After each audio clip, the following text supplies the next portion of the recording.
Hello everyone, and a warm welcome to you all. Let me introduce myself. My name is Gaurish Raghavar, and I'm a program executive at Amity Future Academy. And today we are having a session on to industry's demand increasing to a high level for ML and AI skills, which will be conducted by Professor Kiran Babu. And if you have any queries regarding the course that is this webinar related to, you can write down in the question section box and I will answer those for you.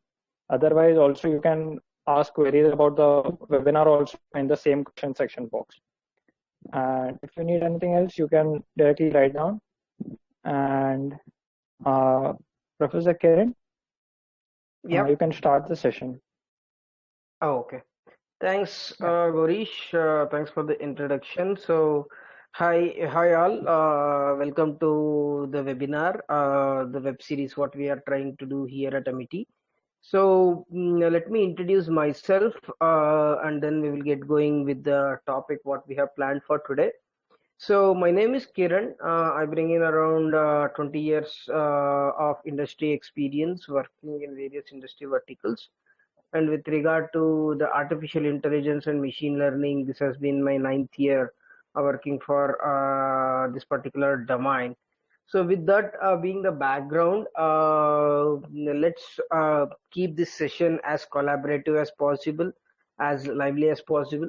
So I will make the points forward, and if at all you have any questions, like Gauri said, you can put in the chat window or the question section, and we'll be happy to answer them.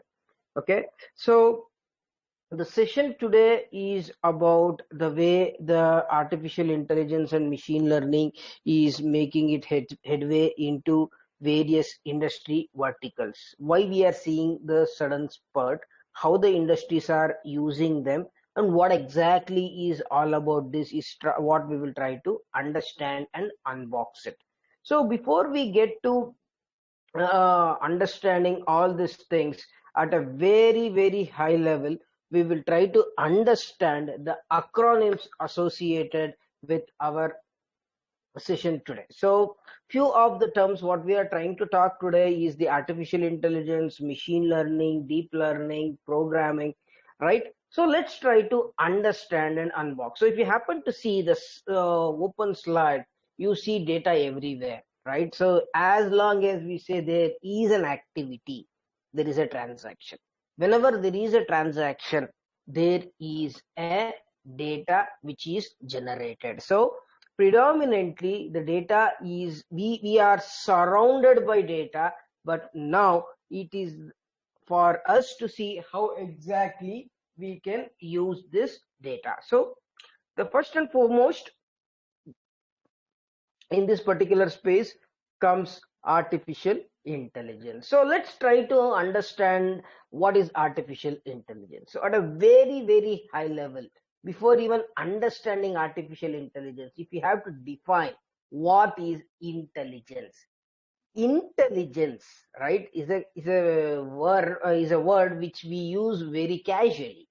But if you have to look at the definition of intelligence, then we can see this as a decision made which is amicable for a given situation. Let me help you understand that with an analogy. For example, if you happen to walk into your office or a college on a given particular day, and if you see a new person, then you spontaneously go ahead and greet him with a good morning or a good afternoon, whatever it is. While that particular action of greeting a person whom you have seen for the first time in a given day, you did not practice it exclusively, but that was a decision which you made at that particular instance, which was right for that particular moment. Imagine in your place, you had a mentally retarded person,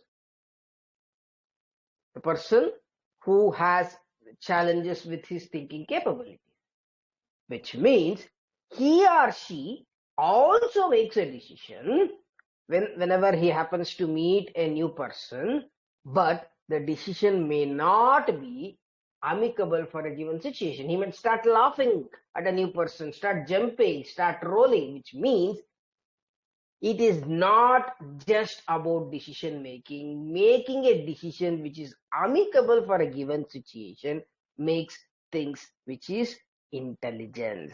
So we have a bouquet of information, we have a bouquet of decisions. Between both of this, we will have to choose the right mix to perform a given action, which becomes intelligence. So the examples can be ample.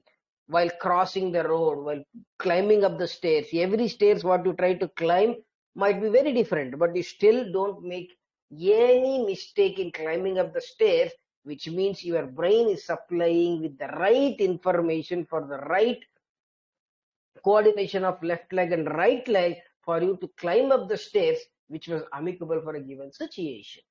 All these particular things put in nutshell make an human being one of the most intelligent mammal.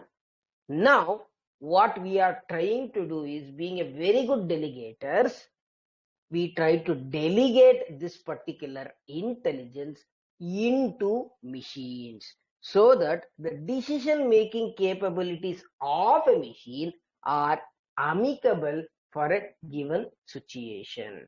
So that activity of bringing in decision and amicability on the data which it is supplied becomes artificial intelligence. So you would have seen of late so many applications to touch and feel your artificial intelligence, which was not the case 5-10 years back. Today you have a mobile phone which has an artificial intelligent camera enabled. So what is artificial intelligent camera? Predominantly the technical parameters what we would have adjusted, like the light, aperture, or the any other technical parameters with which we do it in a camera. If the application is able to make self decision based on the parameters, which is in sense the data around it, then it becomes an AI enabled camera. That way, the artificial intelligence is an activity of trying to bring in three important factors: data, decision, and amicability into an application, making an application or a physical device artificially intelligent. In nutshell, if this is artificial intelligence, then what is machine learning? All right. So let's try to understand what is learning. That way, our understanding towards machine learning becomes much easier. So what is learning? Every one of us, we use this word called learning. For that matter, whenever we happen to attend any classroom session, or even if you happen to see some web series like this, we say we are doing a learning. But what exactly is learning? Learning is an activity converting data into knowledge. So if I have to get back to our basics of understanding through an analogy, so in our life, we would have first started saying that we did a cycle learning, or a swimming as a learning, or a writing as a learning. If you happen to see what we did in all this engagement, the first few days, if I have to say bicycle learning, right? Predominantly the first 3 days, first 5 days, or first 10 days, based on individual's capability, we were capturing the data. So when we had to sit on the bicycle, we were trying to understand how to sit, how to hold the handle, how to apply pressure on the pedals, how to make a right turn, how to make a left turn. All this were the data which we were capturing, and eventually, based on an individual's capability to consume this data and convert it into knowledge, that soon we were able to say we learned cycling. So between the first day and the 5th day or the 7th day, whenever we claim that, none of the parameters would have changed. The cycle would have not changed, the road would have not changed, but our claim of saying I know from a claim I don't know is making us that learning was possible.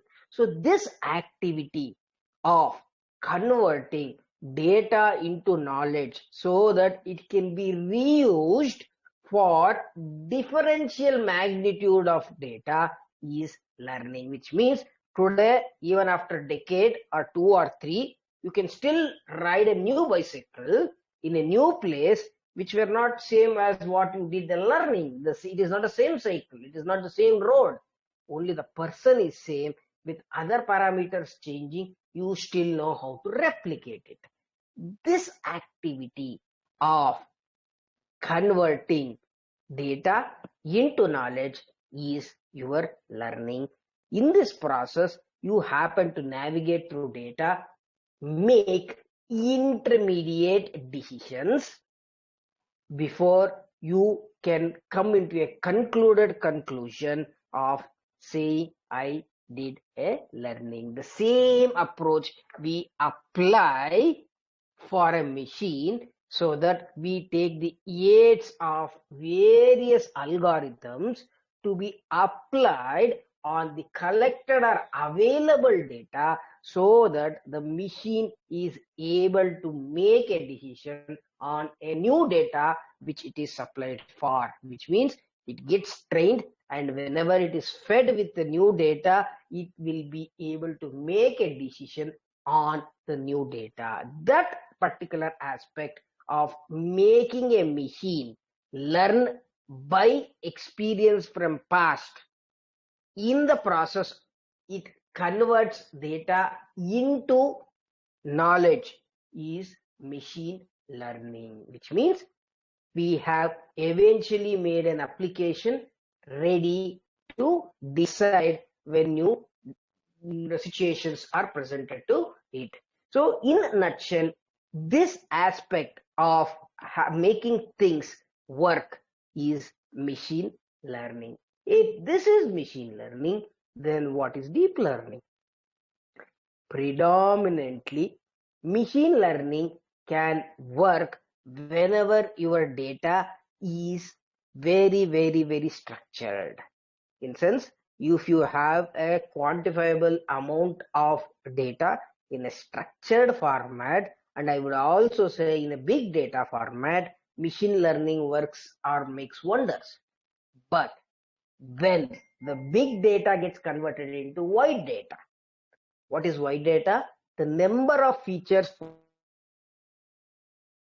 are very similar, or the numbers are ample, your machine learning will cease or saturate to get into a conclusion or a decision.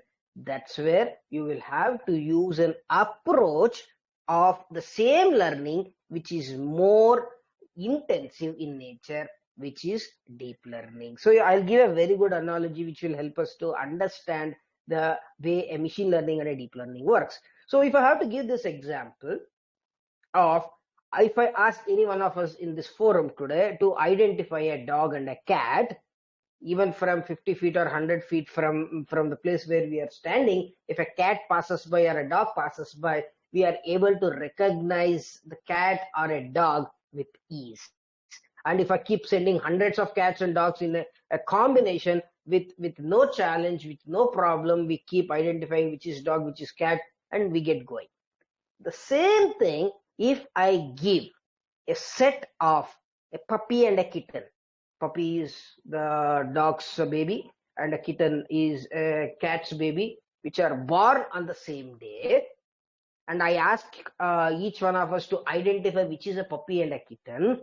Forget 100 feet, forget 50 feet. Probably we might have to take a puppy and a kitten at a 5-inch away from our eyesight, and then we will have to do a very close examination for various features on its face, body, and other things before we can label which is a puppy and which is a kitten. Which means what was being able to do it so simply few minutes back in case of its parenthood, a cat or a dog, became really challenging when it was identifying a puppy or a kitten. For a simple reasons, the features were so identical, identifying the differentiator which can help us to decide which is a puppy and a kitten took little more intense vision. Then we were able to classify.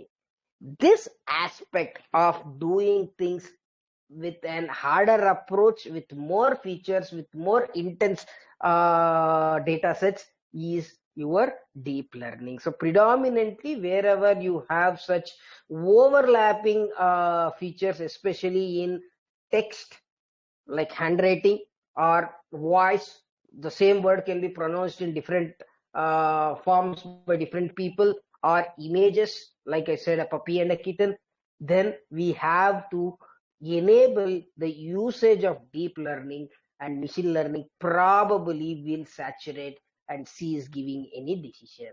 So in other way, deep learning is a subset of machine learning. So to do all of this, right, we said artificial intelligence, machine learning, deep learning. To do all of this, we probably will have to use an approach which can make us mingle and tingle things and get our output, which will be our programming. So, which means we use the help of the programming on the available data set so that we can apply the decision making quotient and make our entire process seamless to happen an application, or to stretch an application which is self decision making. So on the available data, the programming is used to make your deep learning, machine learning, which can enable the final application, which is an AI enabled application. So in a nutshell, they are interdependent. In some cases, you may not have deep learning. You apply programming on the available data, start with machine learning, enable it to a self-sustained thing, which becomes an AI application. But if the data is more features with more intricacies, you will have to start with your deep learning, boil up to your machine learning for more structured approaches, and get to your artificial intelligence. So this is how the whole stack of artificial intelligence and machine learning are stacked up.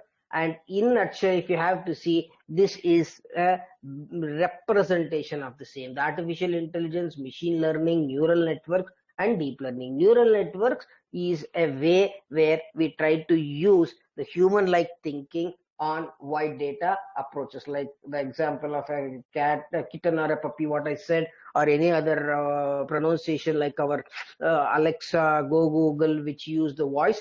They are all using these approaches to get the final output. So saying this, if you have to summarize the whole difference between the three of them, we get to see the AI is something which was not coined in 2000. It was available from 1950s. Machine learning came around 60s, and deep learning came around 70s. Basically, AI represents the simulated intelligence in machines, while machine learning is a practice of getting machines make decisions without explicitly being programmed, while deep learning is a process of using artificial neural networks to solve complex problems. And AI is a subset of data science, while machine learning is a subset of AI and data science, and deep learning is a subset of machine learning and AI and data science.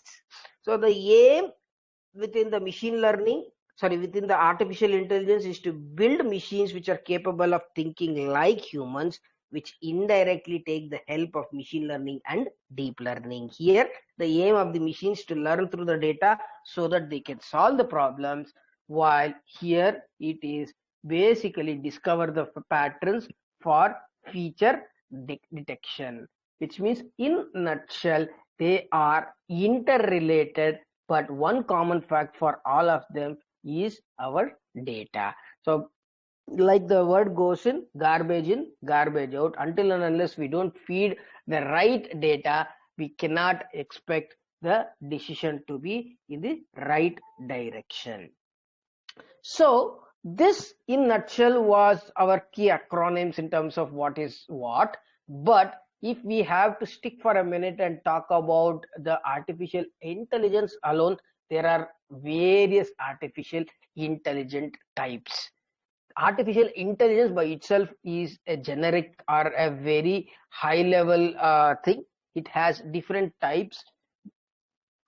These are the few different types. The reactive machines AI, which is based on the present actions. It cannot use previous experiences to form current decisions and simultaneously update their memory. So predominantly whenever we are playing a game, probably we are so well addicted for that sequence, we hardly remember what happened 2 minutes back or 3 minutes back. It might be a chess, it might be any other game. Predominantly a person who is part of that particular thing is more in terms of reactive to a given circumstance, which means his decision making skills are very reactive in nature. That kind of artificial intelligence is reactive machines AI. While the limited memory AI is used in self-driving cars, they detect the movement of vehicles around them constantly and add it to their memory. In sense, if you happen to see yourself, when you are driving on a highway or on a road, probably many a times for that particular instant, you try to see around your right mirror, left mirror, and center mirror to see what are all the objects around you, based on which your passive decision is happening. But if I ask you after an hour or after half an hour that half an hour back what were the four vehicles around you, you don't usually have a complete memory of it, but they were enabling your decision at that point of time. When we don't, then the accident happens. Predominantly this kind of artificial intelligence is your limited memory AI. Then we have theory of mind AI, which is an advanced AI that has an ability to understand emotions. Predominantly a lot of work is happening in this area to make machines behave as humans from an emotion quotient. Very little headway has been done. So we all know emotion, right? Basically the way we look at things is very different. So if I have to give a very simple example, the way we look at food when we are hungry versus when we are full is quite different, which means it is an emotional difference which kicks in for the same food for the same person when we are full versus when we are hungry. So trying to bring in the emotional quotient into a decision making is theory of mind AI. Then comes our self-aware AI. So what is self-aware AI? It is a human-like consciousness and reactions such that machines have an ability to form self-driven action. So predominantly today as human, we know for the five sensories we respond, right? It can be smell, it can be touch, it can be vision, whatever the things, but any one of the organ which can have any challenges, we get into that self-awareness mode and then act accordingly. So it can be like on a highway, there is no traffic, you are driving quite well, and suddenly you sense something very bad, right? A burning smell. Still you pull over and then stop and see what exactly is happening, which means it was the human being who took the effort to sense that particular data, analyze, decode, and make a decision saying that he has to pull over to the left and stop and see what exactly is happening, while the car did not make the decision. So making whatever the equipments which we are doing also make sure they are self-aware, so the self-healing can be a part of it, is the self-aware AI. Then comes our artificial narrow intelligence or ANI, which is the general purpose intelligence built in for all our virtual assistants like Siri, Go Google, or Alexa, which uses machine learning and deep learning techniques. Then comes the AGI, which is the artificial general intelligence, which involves the machines that possesses ability to perform intellectual tasks. So very limited work here also, like theory of mind and self-aware. The amount of applications or physical instruments available with AGI are very limited. Trying to bring in the intellectuality into a machine is a really a challenge task, and things are happening on that direction as well. Last comes the artificial superhuman intelligence, where the thinking capabilities of a machine can surpass the human beings. Probably, I would say it is at least 5 to 7 years or a decade away before this can happen. But if it has to happen, it has to happen in a controlled fashion so that destruction cannot take place. So, in a nutshell, these are the various types of artificial intelligence where we see various applications being built by various industry verticals. Some of them are building limited memory AI, it might be in self-driving car. We are already seeing the artificial narrow intelligence being used in our virtual assistants. So majority of our tasks can be delegated to your assistants like your Alexa or Siri. So these are the various artificial intelligent types. So with this, basically we got a background on how exactly they are defined, what are all the different types.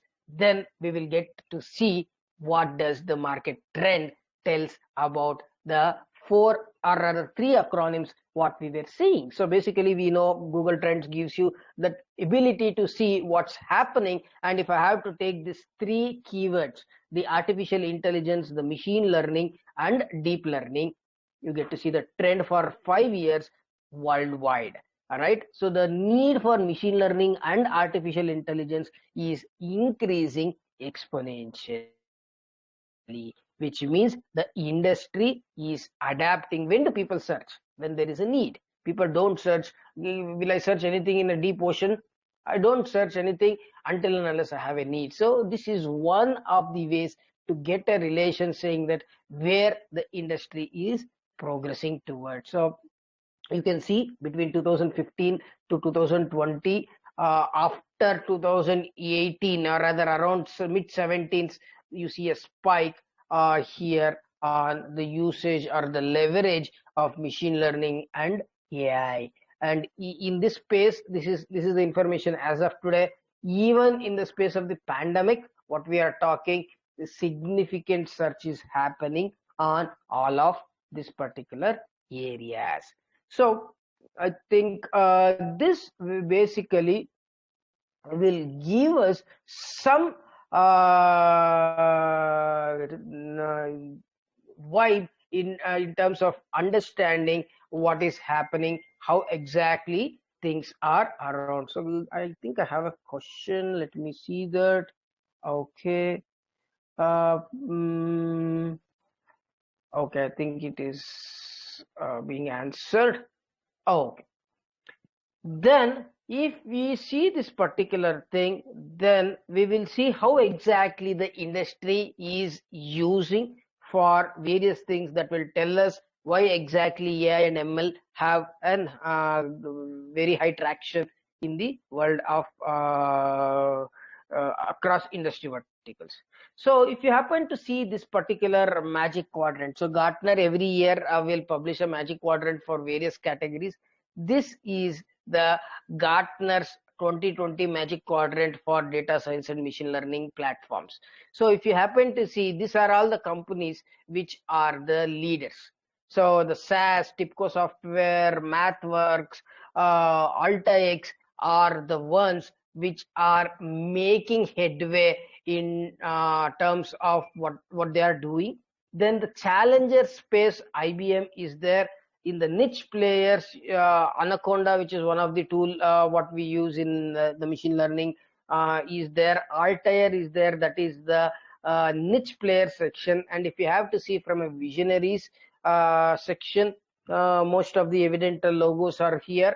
the Microsoft, Google, RapidMiner, Domino, H2O.ai, which means if you happen to see such big industry giants have invested a lot of time and effort in this particular transformational technology, which is your artificial intelligence and machine learning. So we can always keep a tab on Gartner's report, the Magic Quadrant, which is very well received globally. If you see, this is the ability to execute and completeness of the vision, and from that particular things they divide the data into 4 quadrants, and you get to see what each companies are doing or how they are performing. Coming to the projected demand, right? This is again from the job matrix and the skill matrix. So if you have to see this particular thing, so this area predominantly is in the disruptor. So here you can see this is again divided into 4 quadrants: the challengers, disruptors, escalators, stabilizers. So if you happen to see, the data science, data engineer, director of analytics are in the disruptor, and they have a significant number of postings with regard to the job matrix. And if you have to see from a skill perspective, the skill matrix also shows the machine learning, data science, data visualization, data engineering, data taxonomy. So 6 out of 7 or 8 is in relation to your data, which means data plays a vital role, and the tools associated with data will be the key skill to carry, and that will be the future. So basically we would have also heard in a recent interview by Mukesh Ambani that data is the new gold, for a simple reason that you can try to mine very, very meaningful, insightful information from the data which is collected. And you never collect a data for a purpose, you derive a purpose on the collected data. So that's how you'll have to make the difference. So this way, on the disruptors, both from the job matrix and the skill matrix, the artificial intelligence and machine learning have a good headroom. With this, let's go and see some of the industry use cases. There are ample number of industry use cases. Okay, the first and foremost, I would like to keep it very current to the given situation. We know with regard to the pandemic, right? What the world is going through, the biggest pointers here is the data and the analytics and the statistics associated with that particular thing. So Google has put forward an open forum with a public data set availability to people, and so many companies, so many universities are also trying with the data for various kinds of inference. Let it be the way the virus behaves, the way the virus spreads, the way the lifespan of the virus, or the geography, temperature, whatever the things, you can happen to see that. So, and whoever keeps a track of it, whatever the analytics is happening behind from various giants, it can be the university people or the industry people or the freelancing people. This is available on the cloud.google.com under the free public data sets for COVID-19. So on a Google Cloud, people can go access it, see the reviews, see the various thoughts around this particular thing. So very big use case which is very current for a given situation what we are facing through. And if you have to keep the healthcare going, this is from one of the Indian startup called as Springtuple. So Singtuple, Singtuple. So Singtuple has brought up with a product for the blood sample analysis. So whenever we give our blood samples for the testing, basically a pathologist places the samples under the microscope, does a pattern reading and say this is the WBC count, RBC count, plasma count, whatever the technical parameters, which means he or she is doing an image recognition and then classifying and categorizing and summarizing the various parameters. So they have put this as an application of a deep learning, and today it is in a beta mode where the collection labs can put it under the microscopes, taking an high resolution photos using some of the mobile phones. They are churning the information on a cloud based software so that the machines can give you the results of the RBC count, WBC count, which are straightforward image recognition approaches, which means you are indirectly bringing in the technology for the hard work or the active work which is involved in the healthcare. That way, this is one other thing. So the same thing is being extended for other analysis like your MRI or X-ray analysis, because at the end of the day, an MRI or an X-ray is again an image comparison. So when we happen to give our X-ray to a doctor, basically he or she references it with an ideal being and then says that, oh, here is a fracture or here is a gap, which the machines, when they get trained in a fashion which they can try to predict the deviation, your AI is playing a vital role. Then if you happen to see from the enterprises standpoint, the enterprises are becoming more and more collaborative with regard to the experience and the way it is provided to the people. So predominantly, if you happen to see the OTT platforms, what we get to see, Netflix or Amazon Prime, or for that matter, YouTube. So all these particular things are collecting the data, what is being provided by the end user, and then they will make your recommendation engines. Predominantly Netflix, for that matter, collects around 140 parameters, and these parameters are something we as customers provide them by either fast forwarding or rewinding or stopping or selecting a particular thing.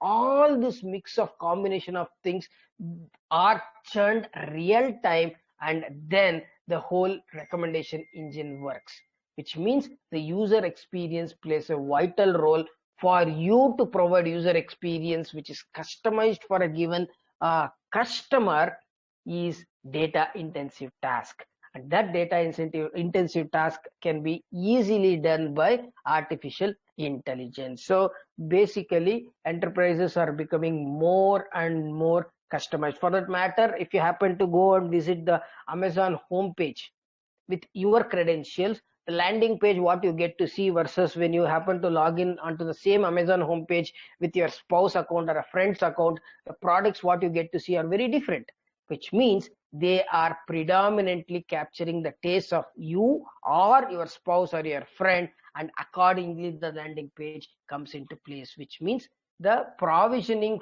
for customization is already embedded in the whole application load. So basically this is something which we see. So this was an example of McDonald's doing a digital ordering kiosk for their US drive-ins, which features the personalized menus and recommendations for the customer. So the menu can be of 50 items, but if it is already popping up the 10 items or 20 items which you usually prefer for by the time or the hour of the day, which means your effort of doing things becomes more and more easier. So this is basically helping you to reduce your decision making and make things more favorable. At the same thing, if you happen to see, this also comes with a certain flip side, which means that this is an important shift as the companies increase their personalization, which is making the whole stuff data intensive. So that is the reason where you have to plug in your concepts of big data enabled with your data science and machine learning approaches to make things more personalized or more relevant. Rather, I will not call personalized, more relevant for your customer. So what's more, this space is an ever-growing space. For that matter, on an US website for Volkswagen cars, based on your history of association with them, when you happen to go and say create your car, it will try to create a custom car based on what your tastes are.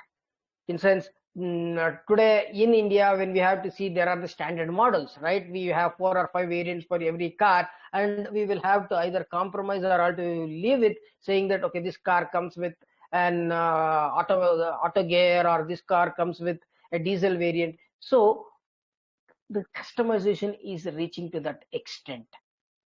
Basically, that way you are reducing the impact of decision making from an individual, and you are delegating that to a machine.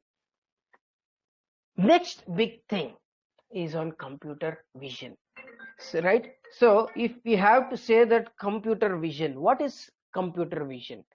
Predominantly, if you said, the humans are able to identify the objects in a given photo, while for a computer, a photo is a data set, because at the end of the day, a photo is a photo. It's a data. For it, it's a text, photo, or structured information. It does not matter. It is data.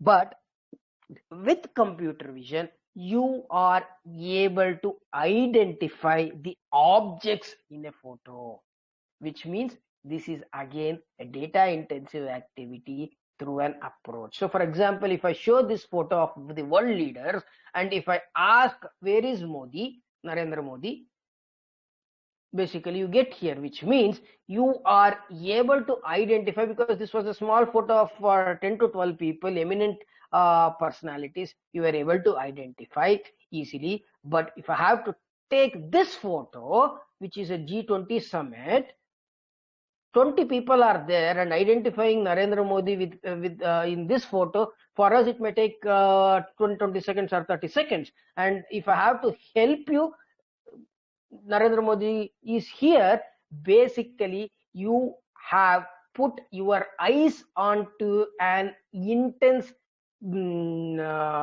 activity of searching for recognition, which means okay, you will first try to say okay, Narendra Modi is a male, where exactly he might be standing, or either with his Asian counterparts or with his Western counterparts. All these things are few parameters which you will take into consideration before you can ground upon where exactly is Narendra Modi.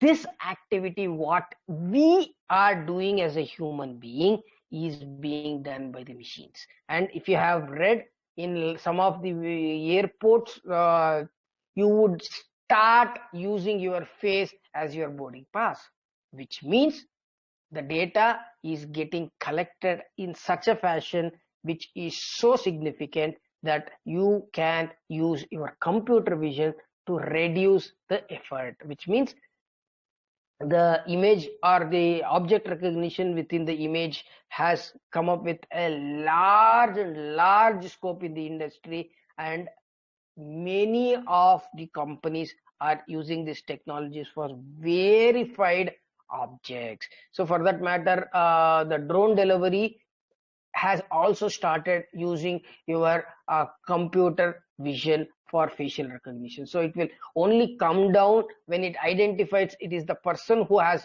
ordered, so that it can deliver to the right person. So the use cases here are ample, and all these particular things are being used as we talk. Then I will go ahead and talk about a retail space. So I will always say retail is a data rich entity. So in retail, if you happen to take one of the use case, what AI or ML has brought in difference is with regard to retaining the customer. So one of the study in the Western world has shown that people tend to change their preference of shopping at three important events in their life. That is, once after graduation, during their wedding, or when have they got the first job. which means these three events, people tend to try new brands or new varieties. So basically, sorry, one of the thing is when people are expecting their first babies, right? So one of the retail store which is a target wanted to capitalize on this particular thing, and they did not want to lose on their existing customers, so they started building an approach or an machine learning algorithm which can predict pregnancy levels in the customers who were their shoppers. Basically, they built an algorithm based on the shopping pattern and trends. Their algorithms were able to predict pregnancies to a great accuracy. With the privacy in nature or in scope, until and unless they confirmed they were not doing any cross-marketing, upselling and cross-selling, but the algorithms were smart enough in terms of giving the right prediction for that particular thing. So you can see how exactly the machine learning and artificial intelligence for a retail space is being used, right? Similarly, on the customer satisfaction in the retail space. So we all know customer satisfaction plays a vital role because the retail industry is volume and value rich industry. Lot of volume happens. So if you discount on customer satisfaction, you have a risk of losing the customer. So in that direction, again, a retail store, Walmart has started using this particular thing. Whatever we say, the image recognition is what has been extended to emotion recognition here. And what they are doing is at the point of sale counters, they are taking the people's photos, and the algorithms are analyzing the facial quotients of the people and trying to say whether they are happy, unhappy, disgust, anger, various things. And whenever they see that people are really unhappy, they are sending that information to the local customer care within the shop or within the counter, and they are addressing their needs, which means you are trying to handle the customer dissatisfaction at source. Because many a times for some of the various dissatisfactions, customers don't take time and effort to report it back. But if you are addressed, then your brand loyalty increases significantly and you can increase your sales. So this particular thing, anticipating the customer needs, is one of the things, right? So basically your face recognition on the face, your emotion detection is something being used as an output from your machine learning and artificial intelligence. Then we will go ahead and see in the telecom. Again, like retail, telecom is also a data rich entity. So basically optimizing the mobile tower operation. So we would have seen, especially there are patterns of peak customer segmentation during different times. Probably during the office timings, the roads are spiked up, or during the lunches, the restaurants are spiked up, or the food courts are spiked up, which means mobilizing your distribution of connections to the associated towers becomes a challenge, which means some towers are totally unutilized, some towers are overutilized, resulting in various network disruptions. To seize this opportunity, Vodafone has started using one of the approach in terms of understanding the customer distribution, and then with that customer distribution, it is predominantly reunifying the spread with which the telecom or rather the mobile phones get hooked to. So this is again optimizing the mobile tower operations. Coming to one last area, the manufacturing, right? So all that we are trying to say is no industry vertical is restricted, saying that I will not use data science and machine learning. All the industry verticals will use the data science and machine learning for their day-to-day activities. So if you happen to see in manufacturing for machine learning, right? So PepsiCo, which is the product owner for the Lay's chips, has implemented the usage of machine learning for understanding the texture, color, and quality of the chips manufacturing, which usually used to be a human-based activity, which now has got delegated to a machine, and the machine oversees this particular thing, and they are able to make a significant savings at the same time to maintain the quality. So this is again something which is of wider importance, that the areas of manufacturing is adapting the machine learning and artificial intelligence. So this way we probably saw how various industries like healthcare, retail, telecom, or manufacturing is adapting the approaches, availability of the things in their day-to-day things. So this all of them leave us to one question, saying that the quotient of data science and machine learning, what it used to be some 3-4 years, is not the same way. So it's more intricate, more elaborate, with wider tools and wider options, and the industry is demanding that, and until and unless we don't become that adaptive in nature, it becomes really a challenge for the people to navigate through the data sets which are being available. So in nutshell, this was an attempt to help us understand how the industry is coping, what is that industry is demanding, and where exactly we should get rolling.